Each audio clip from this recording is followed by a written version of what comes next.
বিলের বুকে ইতিহাসের হাতছানি, দুবলহাটি রাজবাড়ি আজও বলে রাজকাহিনী। শত বছরের স্মৃতি বুকে নিয়ে দাঁড়িয়ে আছে এই ঐতিহ্য।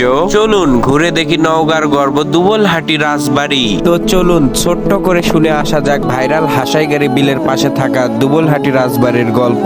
আসসালামু আলাইকুম। আজ আমরা চলে এসেছি নওগাঁ জেলার ঐতিহাসিক স্থাপনা দুবলহাটি রাজবাড়ি। শত বছরের ইতিহাস আর ঐতিহ্য বুকে ধারণ করে আজও মাথা উঁচু করে দাঁড়িয়ে আছে এই রাজবাড়ি। চলুন জেনে নেওয়া যাক এর কিছু অজানা গল্প।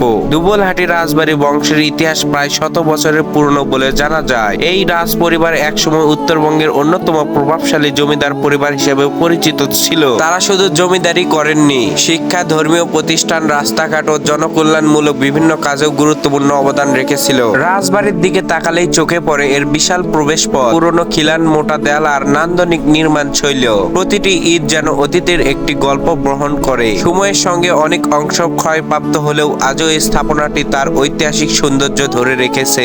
বর্তমানে রাজবাড়ির অনেক অংশই আগের মতো নেই, তবু এখানকার প্রতিটি কোণ ঘুরে দেখলে অতীতের জমিদারের জীবনের এক ঝলক অনুভব করা যায়। মনে হয় যেন এই পথ দিয়েই এক সময় রাজা, জমিদার আর অতিথিদের আনাগোনা ছিল। বাংলাদেশের ইতিহাসে ও ঐতিহ্যের এমন অনেক অমূল্য নিদর্শন আজও আমাদের মাঝেই রয়েছে। এগুলো সংরক্ষণ করা এবং নতুন প্রজন্মের কাছে তুলে ধরা আমাদের সবার দায়িত্ব। আপনি যদি কখনো নওগাঁ জেলা ঘুরতে আসেন তাহলে অবশ্যই এই দুবলহাটি রাজবাড়ি দেখে যাবেন। আশা করি জায়গাটা আপনাকেও মুগ্ধ করবে। ভিডিওটি যদি ভালো লাগে তাহলে একটি লাইক দিন, কমেন্ট করে আপনার মতামত জানান এবং এমন আরো এইরকম অনেক ভিডিও দেখতে চাইলে আমার পেজটি ফলো দিতে ভুলবেন না। আল্লাহ হাফেজ।